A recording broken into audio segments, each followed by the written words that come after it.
What is good? What is good, everybody? Happy fucking Friday, guys. I got my brother Justin Truax up here today. It's been a minute since me and Justin went live. Those of you guys who used to watch our old lives, I'm sure you have seen his beautiful face up here many times with Hey, what's me. But the boys are back. We're not calling today. We're actually breaking down a closed deal that we did where we made $40,000 this year. So, Justin, first, you want to introduce yourself and tell everybody how you are doing? Hell yeah. What's up, y'all? Happy Friday. It's Justin Truax here. Um, Wholesaling nationwide, specifically Kentucky, Florida, and North Carolina. And I'm still a full-time nurse. So if I can do it, you can do it too. 1,000%. 1,000%. So, Justin, why don't you tell us how we got this deal? Where did the deal come from? And tell me like the beginnings of this deal. Mm-hmm. Am I allowed to say the seller's first name? Yeah, you can. Okay. So our buddy Garth was a seller. I'm not gonna say his last name, privacy, all that stuff. But so I reached out to him. He had a property in Florida. This was at least over a year ago, maybe beginning like January of 2024. He wanted way too much for this property in Florida, but the main thing, don't forget, guys, keep following up. So I kept following up. This property in Florida was definitely not a wholesale deal. Followed up months and months and months, and then right around in August of 2024, I said, "Hey Garth, do you have any other property or land you'd be interested in selling?" And he said, "I'm sure you'd probably not be interested, but I have this long-term care facility in Michigan." And light bulbs went off in my head because I was like, "Shoot, there's no way I know how to get this deal done, but collaboration over competition. Let me reach out to my boy Joey." And from there, we got it started, but it was a journey. It was a fucking journey. So, I get a call from Justin one day. This was when I remember I was living back in my old house in Ciudad del Rio, Mm. Medellin. And I get a call from Justin, and he's like, Joey, I have this guy. He has a long term care facility he's looking to sell. Is there anything we could do with this? And I'm like, I have no idea. Let's see. So we look into the deal, look at the numbers, and he wanted, I think he just wanted 300 and was it 325? Hmm. He wanted $325,000. And I'm looking everywhere. I saw it had sold. He had bought it for like 100 grand a couple years ago, and there's just no comps. There's like nothing here. So me being me, I'm like, okay, well, let's look into the deal a little bit deeper. What's it producing right now? What are the numbers that it's bringing in? So lo and behold, it was bringing in a little bit over $30,000 a month, Sheesh. and they were self managing it. So I'm like, the comps here suck. Like this doesn't look like anything we could get done. But cash flow wise, this sounds like a really good fucking deal. So I get on the phone with him. We get on a call. We end up negotiating a little bit, and I want to say, was it 295 we locked up the deal for, or did we stay at the 325? I think we got him down to 295. I think. Okay, this Yeah. was a while ago, guys. This was a year. This was literally last Yeah. August that we went to negotiate this thing. But I believe we had ended up locking him in at $295,000. Yeah, it was 295.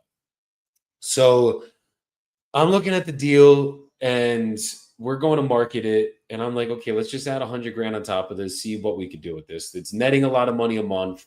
At the time, it was probably netting about 26,000 a month with them self managing it. So I'm like, I mean, fuck, 26 grand a month. Let's do the math really quick, guys.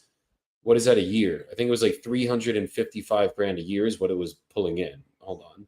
26,000 times Yeah. 12. Like, 312 is what it was netting. yeah. And I'm like, Jesus Christ, it's netting what we're about to buy it for. Like, that's fucking crazy. So we end up getting on the call with Garth the first time. Really nice guy, like really nice guy. And going into everything, he ends up having bone marrow cancer. Mm. So that was the reason that he had to sell the property. And essentially, he he just wanted to make sure it could get done. God forbid anything happened to him. So they were going to sell it a lot more than they bought it, make about 200 grand. They were both happy with that. And I actually ended up, I'm pretty sure we signed the contract on the first call I ever called him on. It was actually like very smooth. Yeah. So like literally call him, one call closed on a freaking long-term care facility. Get the deal, start marketing it. We had put it out for about 100 grand, 150 grand. I forget what it was at the time. I think it was about 100 grand above. Hold on, let me change the thing. Shirtless charm, almost as nice. This was from Jordan yesterday. I was like, something's different here. Shirtless charmer. There we go. The There we normal go. stuff. The OG. As Jordan just pops into the live on Instagram. Was good, you little weirdo. So we get the deal, start to market it, and I have a mentor here in Medellin, Robert. And I basically sent the deal to Robert, and he's like, "Do you care if I tack on a little bit on top?" I'm like, "I don't care, whatever you want to do. If you could sell it at that price, like let's sell it. We're gonna split it. Cool, we're good to go." So he ends up actually selling it for $225,000 more than we had the contract for. Like assignment signed, $20,000 deposit posted, the whole nine, right? But as we're starting to market the deal, get through it, we're getting the financials, we had to get everything we needed to get this deal done. Guys, when you're doing commercial deals, you're doing stuff that's coming with a lot of houses or a lot of tenants. You need financials. You need proof that the property is doing what we think it's supposed to be doing. So they gave us everything. They gave us tax returns, bank statements, like everything you could ever need to prove that the money was coming in correctly. They were willing to work with us. Very good people, Garth and Odette. And yeah, they basically gave us everything that we needed to get this thing done. So the buyer that was going to buy it, he actually was liquid at the time, but he didn't want to put all of his cash into it. He wanted to just put maybe 100 grand down, finance the rest. I think we had sold it for, it was like 625. We got to make sure we have the numbers right, because it was 625 is what we sold it for. Mm-hmm. 25 And under contract minus. for what? 295. That would be 330. So we might have been at 395, bro. 395. Yeah, because it was like 200. It might have been 395. He might have wanted 410 or some shit at first, and we sold it for 395. Something like that. I can go back in the records and check really quick. Why didn't I do that? And Justin, this was in August of 2024 when we first started talking to the seller. So our numbers, we're trying to remember it, but a lot has happened since August of 2024 to now. And a lot of deals have come through. So remember in this big giant one. we sold it for 625. 625. And then I got to go back and find the original. I don't even know if I could find that original purchase agreement.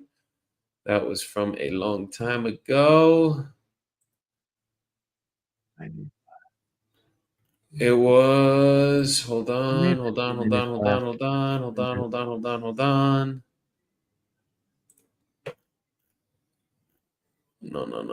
not in here. Hold on, we're gonna find this shit, guys.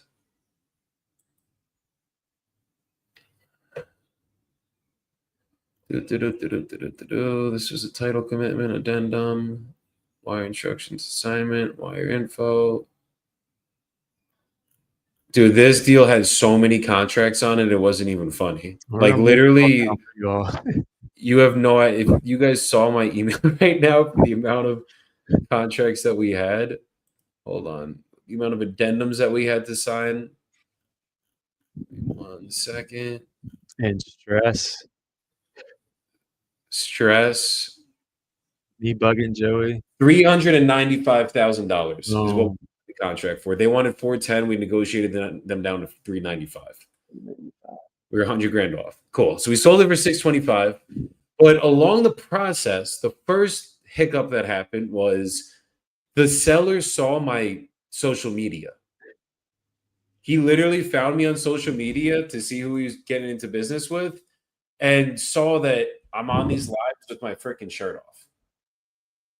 So he calls my transaction coordinator, Junior, at the time, and was basically like, what is going on? Why does this guy have his freaking shirt off all over social media? And Junior's like, that's just Joey. That's just how he is.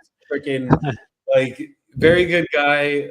very honest, very genuine. He's literally that's just his brand. That's the only reason that he does Shameless it. closer. So this was the first seller to ever find me on social media, see me with my shirt off, and kind of was like a little weirded out by it at first. But we pulled it back in, reeled it back in. He was cool, got us all the financials, everything we needed. So the next step we had to do was go find go get the buyer some lending because he wanted to basically get lending on the 625. So I was told, the owner Garth actually had a SBA lender that you could get a small business loan on long-term care facilities because it is a small business. So we were going to reach out to the SBA. They were going to get us a loan. We weren't going to do the big loan. There was something called, I forget if it was an expedited loan, an express loan. It's called SBA Express. That was the name of the loan. They were telling me they were going to get us $500,000 and he was just going to have to put up 125. So he was good with that. Everything was going to be good. And we went for 3 months through this process. So now it's like November, December. And I think it was October, November, December.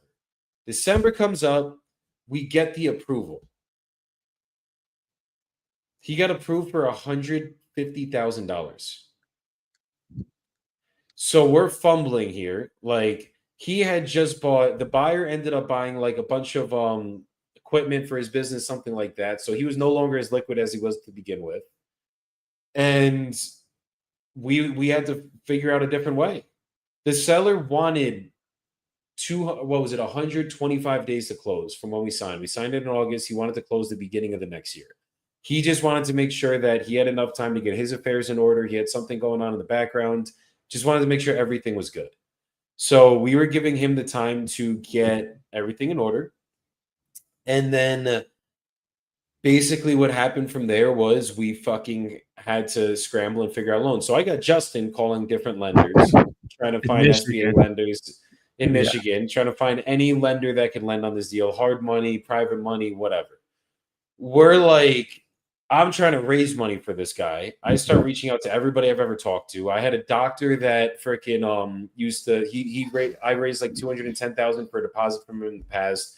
He was somewhat willing to give it, but then he realized because it was long-term care, he's a doctor, he didn't feel comfortable. It was too much in his medical field. He didn't want to lend it. We ended up getting other loans from the SBA lender that we thought we were going to get almost up to the full 500. They had like all these micro loans they could lend. These loans were like $21,000 a month. Like they were like ridiculous interest, 1 year loan term, whole loan paid off within that year. Like it was just like ridiculousness. So we're sitting here trying to figure out how to scramble, trying to get this thing done. It was just one thing after another, after another, after another, after another. So as we're going through this, January rolls around.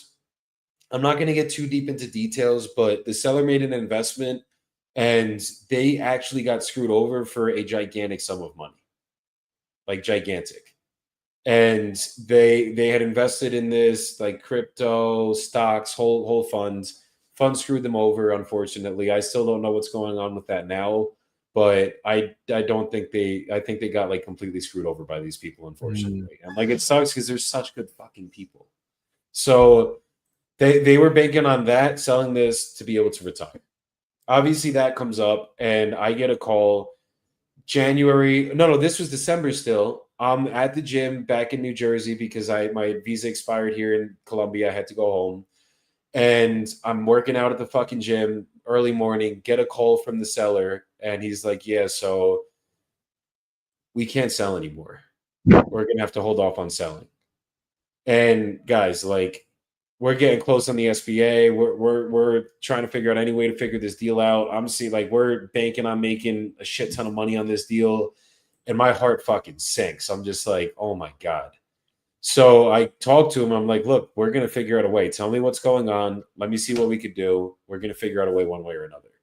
So the ends up telling me what happened with him getting screwed over. My mentor works with a lot of people that are in this field and knows a lot of bankers and everything that like understand everything, all the intricacies of this stuff. So he did some deep research, found everything out. Whole bunch of people complaining that it was a scam, the whole nine. Now I'm back in Colombia. We're still trying to figure this out with them. The deal's still on hold for right now. And essentially, like, we're finally getting it figured out where they're like, we do need to sell. Like, we can't hold on to this anymore. We can't keep maintaining this. So we do need to sell. We get that part worked out. So it's like, cool. So now the buyer, we're still working out finding funds, figuring out a way to get it done, and just going back and forth with him for the next 2 months. So now I'm back in New Jersey.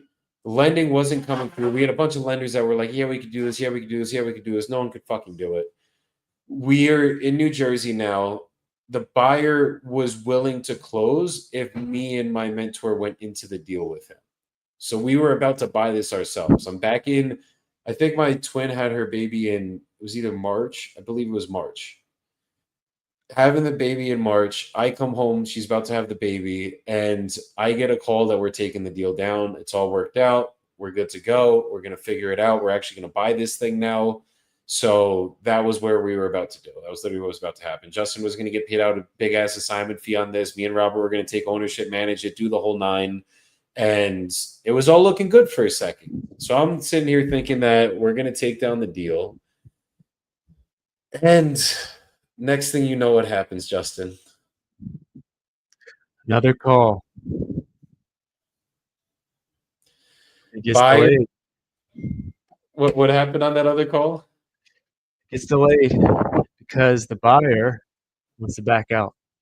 After we've been in this deal together for, what was it? From August to March, What is that, like 8 months maybe? 8 months. 8 months.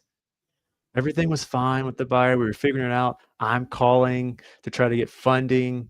We're all like on the same team trying to get this thing closed. And then he calls us in March. Bad news. He's So, backing up. like, he's trying to back out, and for this time period, guys, he's like not answering the phone for weeks on end. He ended up going on a trip to Japan. There was just so much stuff that kept coming up on this deal. It was just insane. So finally, me and him connect on a call, and he basically was just like, look, take the deposit. I can't get this done. I don't feel comfortable moving forward with the deal. I tried to go every route you ever could go on this thing to make him feel comfortable. He ends up backing out. We had to take the 20K deposit and find another buyer. So that's where the first 20K was made. And it was like a consolation prize. It was like, fuck, like nothing feels good about this right now. Right. So that was part number one of this deal, guys. Then I'm like, Justin, it's all good. We're gonna figure it out. We I'm always bugging Joey do. like every day. Joey, come on. What's the news? Joey. Those Yeah. of you guys that know me know I'm Mr. Figure It Out. That's like literally my favorite saying to ever say in the world. For anything that ever goes wrong, I'm like, it's all good. We'll figure it out. So we remarket the deal. Get a couple buyers interested. We got a local buyer interested. We got a big buyer or a buyer from Arizona interested. And it's looking like we're starting to get some traction finally. This took a long time to figure out, but we ended up, I wasn't putting it up for 625 anymore. I think we're in the like 550. We're going to try to put it out for and just see if we could get something done. So we get this one guy interested, and he is like, owns a long-term care facility in Kalamazoo, which is very close to the property.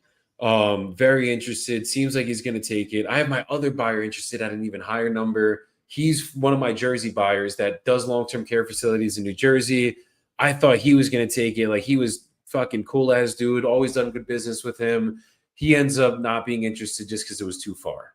So literally, we're 9-10 months into the deal. No buyer to show for it. Sellers are like, you got a couple more weeks, so we're gonna have to figure out a different option. They put all their trust in me. I'm on the phone with them like, guys, I am going to war on this thing to the best of my ability. Like, I am physically going to do anything in my power to get this done. I'm gonna figure it out. So thank God we had the rapport with them at this point. Like literally, when I tell you guys, I would talk to Garth on the phone for hours on end. Me and him would be crying, laughing. Like, he was such a good fucking person, guys, and like he would just such good memories with this guy. But very good rapport. We were very close. He trusted me. Odette, his wife, trusted me. They knew I was here to get this done for them. I was going to do anything in my power if I had it to get it done. Oh, forgot to say one part. We actually missed the part that happened in the middle of the deal.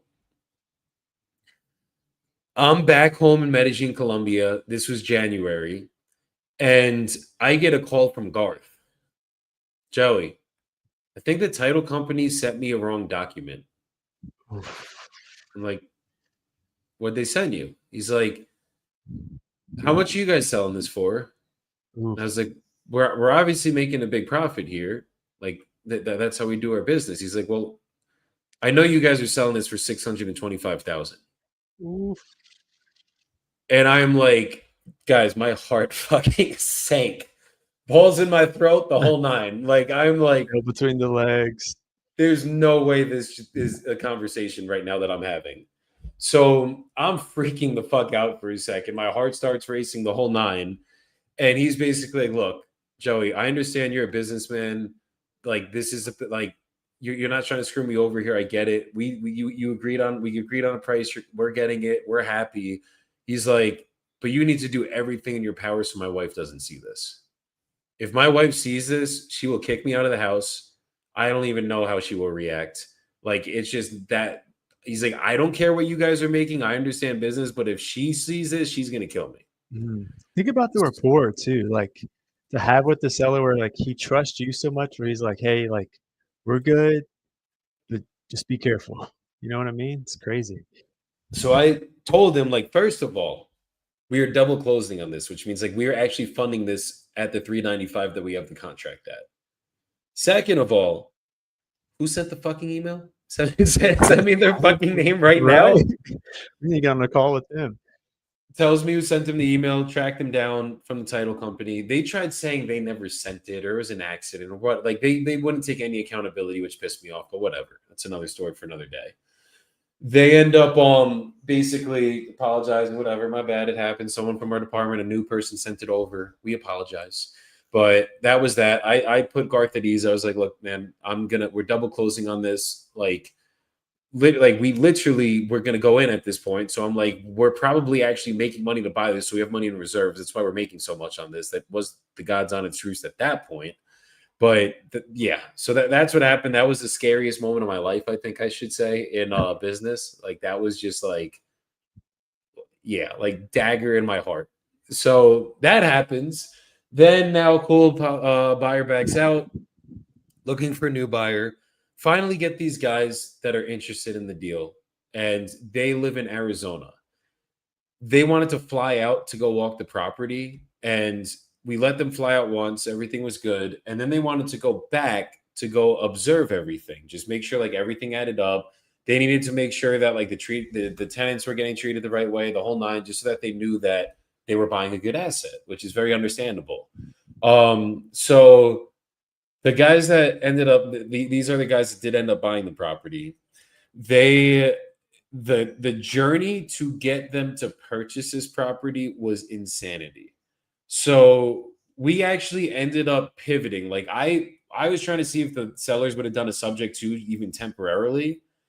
They were not down to do a subject to, like not even remotely. Um Ended up basically like when the buyers were at the property visiting and like we had already done the contracts and everything, they're there with contracts trying to transition them to doing the subject to, and they didn't tell me this was going on. And I get a call from Garth very like upset, and he's like, Joey, what's going on? Like, I'm not doing the subject to. So I call the buyers, try to like put them in their place, and they're like, Joey, just let us figure this out. Like, this is the only way this deal is going to get done. We did the financials, we looked deeper into this. It's not netting what we think it's netting. This is going to be a hard sale. You know what I mean? So it's like they're let us, can we just get on a call? I was like, why don't we just get on a call, the three of us? And I was like looking at the situation, analyzing everything, and I'm like, you know what? This actually is the best situation for them to get this done. Like genuinely to get this done the quickest and actually close this thing for them. And at the time, Garth was getting sicker. Like he literally had to go in for a bone marrow transplant and he was getting sicker by the moment. And like basically, we did not know where his health was going to be.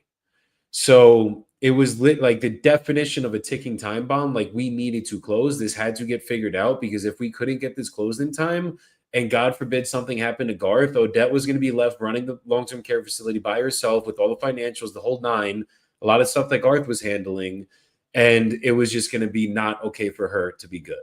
So his biggest thing was like he just wanted it out of his name for God for when before he went in the bone marrow transplant. So God forbid anything happened when he went into the bone marrow transplant, he was good.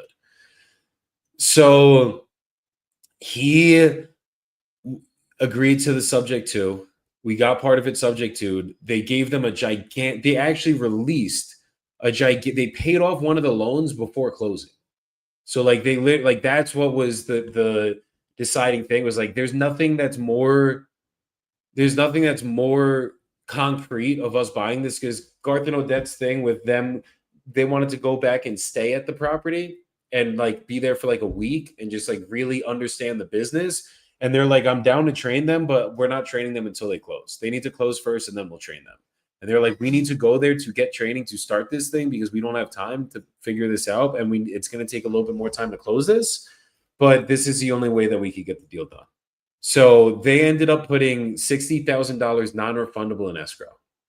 With that $60,000, that at closing, $40,000 was directed to pay off the first loan. The rest was a down payment, or it was I think the whole thing was actually to pay off that first loan, and then the rest was financed over time. We ended up doing a little bit of an owner finance blend because they did have about 100 grand in equity. So they did get some owner financing on it on top of. Oh, no, they didn't get owner finance. I'm sorry. They took over the loan subject to, and they brought in private money to close and get them their cash at closing. So they went out there. They got trained by Garth and Odette. They figured it out, closed the deal. Me and Justin made 20 grand. They made $70,000 on an assignment fee to themselves that the private money lenders paid them to buy it. Another company made 20 grand that connected us with these buyers, and we closed the deal. So we made 40 grand total on this deal. We were supposed to make $225,000. I mean, don't count the clear textbook definition of do not count your commission until it is in your bank account because anything can come up on these deals. So unfortunately, Garth went into the bone marrow transplant. He was doing a little bit better at first, and he ended up passing away. So literally, had we had not closed on this deal, I was actually in North Carolina when I found this out, and that's where Justin lives, and we were at the same event together. And I was like, just got home from the first day of the event, and Odette calls me. This was like 3 months after the deal, and she was like all upset, and I'm like, what's going on? And she's like, Garth just passed away a week ago. And I'm like, Jesus Christ. So I did shed a tear for him. I mean, that one actually like literally broke my heart a little bit because he was such a nice guy. But it was a blessing that we were able to get this deal done before this happened and that we actually were able to close this. Like the money is irrelevant, guys. What was relevant here was like literally we got the deal done for somebody that was actually in a really bad situation. Had Odette been left with the property herself, it would have been freaking it would have been a nightmare for her. She would have been grieving the death of her husband. She would have been having to manage this long-term care facility. She like it just wasn't it wasn't a good situation. And even during the bone marrow transplant, what we wanted was her to just be with Garth, not her having to train. So she was able to do that. She was by his bedside every single day while he was going through the bone marrow transplant, literally was with him the entire time of everything. And thank God she was able to. Garth is in a better place. If you guys believe in God, I definitely do. He's in a better place now. He's not in pain anymore. He's not suffering anymore. So that's the blessing out of all of this. And Odette doesn't have to live with the stress of managing this facility, that now she could just enjoy retirement, spend time with her kids, and be happy. So this is what this business will do, guys. This is like the stuff that the gurus don't tell you about. As Rita just said, a lot of these gurus say these deals close in 14 to 20 days. Some deals are quick, some take longer than others. Exactly. And some you got to dig deep and get creative and get resourceful here to figure out a way to close these things out. So that's what it takes to get to actually not just fuck the money, guys. That's what it takes to help people at a high level. And think the bigger the problem you solve, the more money you make. So, like, if it wasn't for us, like, helping him out, imagine, like, where Odette would be, you know what I mean? Like, and then that would have affected the people who are actually staying at the long-term care facility, because then, like, he's not gonna be able to take care of them as much without Garth there. So then, like, the center would have got foreclosed on, people who actually stay there, their care is gonna go down so much. It took, what, 8 months? Just for our 8 months. first 20,000. We thought we were gonna make 225,000, and it took, like, maybe 2 more months after we got the EMD back, we made the extra 20,000. Still, like, regardless, for anybody who's going through, uh, doing wholesaling, remember, don't count your eggs, count your chickens.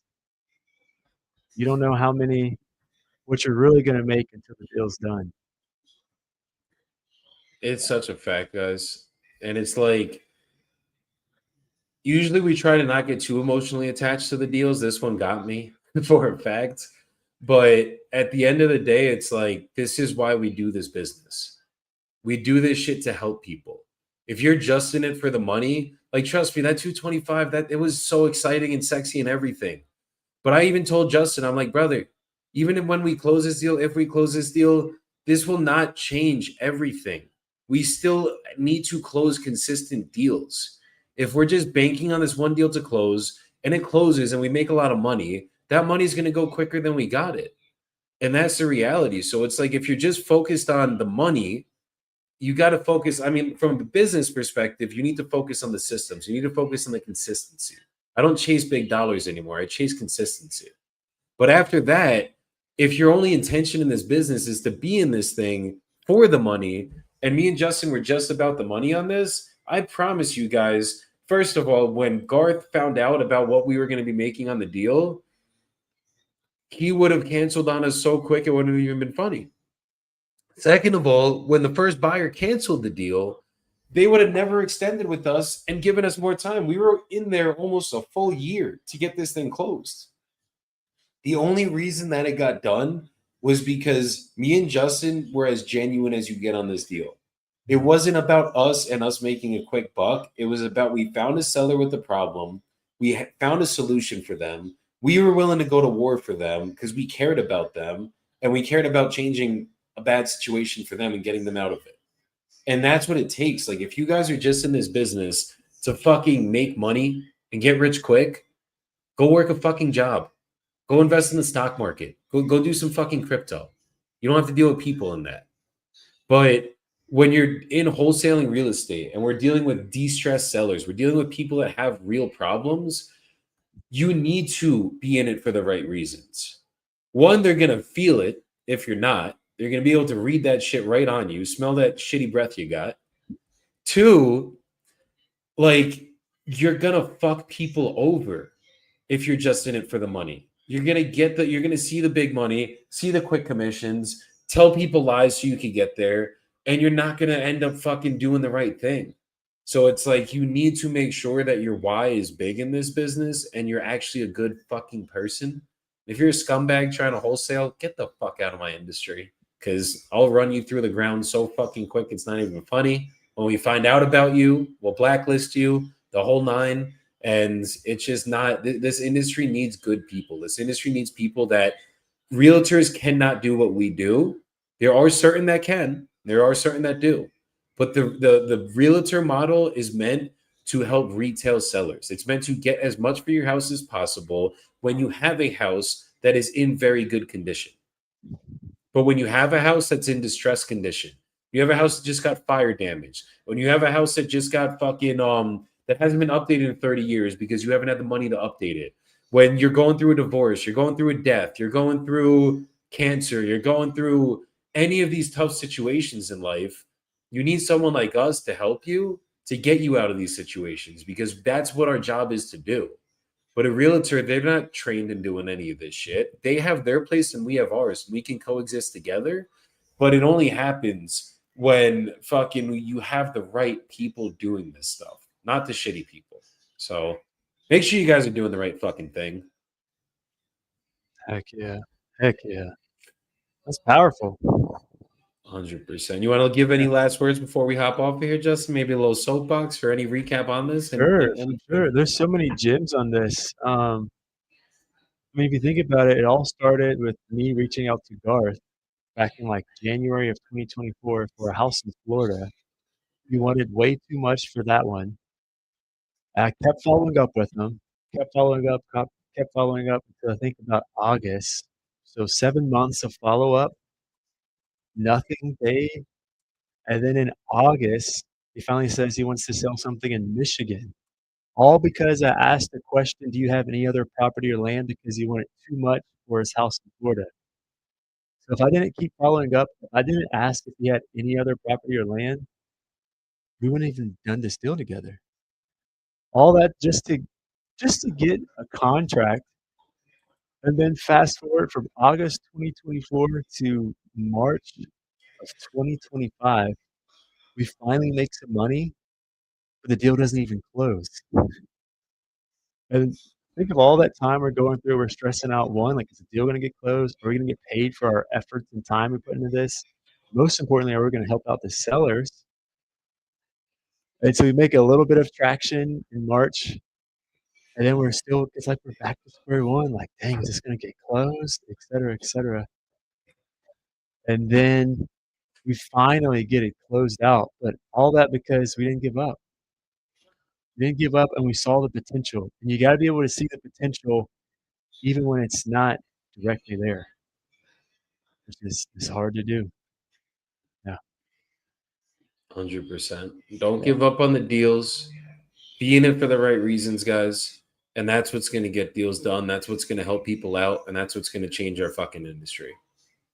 Just don't give up. It's been, if you guys knew my story, we're going to do more podcasts on it so everybody knows every little bit of my story.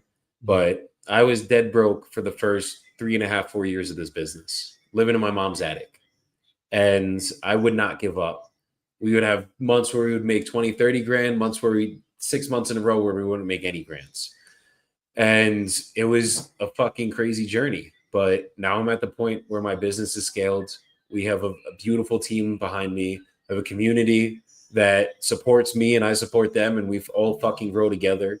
And I wouldn't be here right now if I had given up 2 years ago when the going got tough, negative $68 in my bank account, 4 months straight of not closing a deal after I had been doing it for 3 years with consistency or consistently doing it, not closing consistently.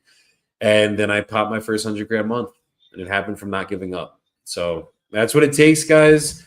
Steffi in the comments said, guys, how can I learn? I DM'd you or I send a comment on here too. But if anybody you guys wants to learn what we do, we just dropped a $20 a month school community, literally one meeting a week, every week. And if you guys feel like you need more time with us, $200 a month. Justin is on the premium community. He's been here literally since the inception of the community. That's $200 a month, 3 calls a week. You get 25 leads a month. That's a JV program with us. So if you guys want to learn more about that, hit me up. I'll get on a call with you guys, explain whatever you guys need. Just shoot me a DM on Instagram first. That's the easiest way to contact me. And I will definitely respond from there. And if you guys need anything from us, we're here to help. We're here to serve.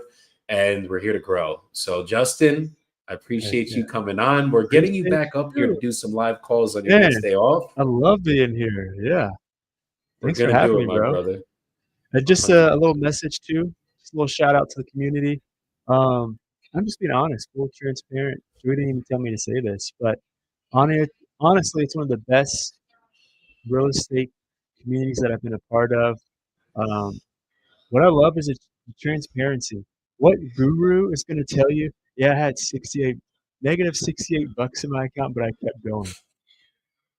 What? They all make it seem like this business is so easy and that they're all successful from as soon as they started in this business. But Joey leads with transparency. He shows you all the cool tips and tricks, and he shows you the exact blueprint of how to even be successful. You just have to implement that blueprint. Sign up. I appreciate you, Justin. And I did not tell Justin to say that, guys, but we're here. I appreciate you, my brother. We got the call today at 4 p.m. or 5 p.m. I'm sorry. Still get used to the time zone changes. 5 p.m. We got our call for the premium community. I'm fucking ready for that one. We're gonna give it all today. And yeah, if you guys need any help, just hit me up. I'm here to help you guys every single day. This is like I love the coaching side of my business. It is I'm very good at it. Not being cocky, guys. I just enjoy it, and like I've realized I can mold myself into other people, and that is like it. Not everybody can coach. A lot of people can do, but not everybody can teach. I absolutely have figured out that I'm pretty fucking decent at teaching people, and that's why people in the community are having success. We got Rita in here, who was in the comments. The deals are in the follow up. Rita just went Oh. full time 2 months ago. We were able to push him to take the leap. Justin's on the calendar to go full time as well very soon, guys. And that is what this stuff is about. It's about changing everybody's lives, getting you guys full time into this business. And I live in Medellin, Colombia. You can't, fuck, you can't see anything out my window right now. But sitting here in beautiful Medellin, Colombia, I do this business fully virtually. And that's what this is about. I want everybody to be able to do like the movement we're starting, guys, is to be able to do this from anywhere in the world. That's why I'm the shirtless closer. Like you literally just need a laptop, a cell phone, and some Wi-Fi, and the sales process that we have. And if you A little have bit of those things, and a little bit of hustle and time and coachability, but if you Yeah, have all yeah. those things together, you too could do this from anywhere in the fucking world as long as you have those things. So, Justin, I appreciate you coming up here. Thanks for We're gonna having me run some on, lives bro. next week. I'm gonna hit you Heck up yeah. about this. We're gonna get you on so we could get it back going again because it's been too long, my brother. Keep And going. everybody else, go have a good rest of your day. I'm actually about to be right back up here making some calls. So my boy Tristan's gonna come up here. Justin, if you want to hop in, we'll talk about that too. You're more than welcome to, bro. But Cool. literally getting off this just to get right back on. But everybody, go have a good rest of your day. If you want to hop back in, watch us make some calls, close some deals, do the practical stuff, and we will get it. So peace out, guys. Go crush it. Peace, y'all.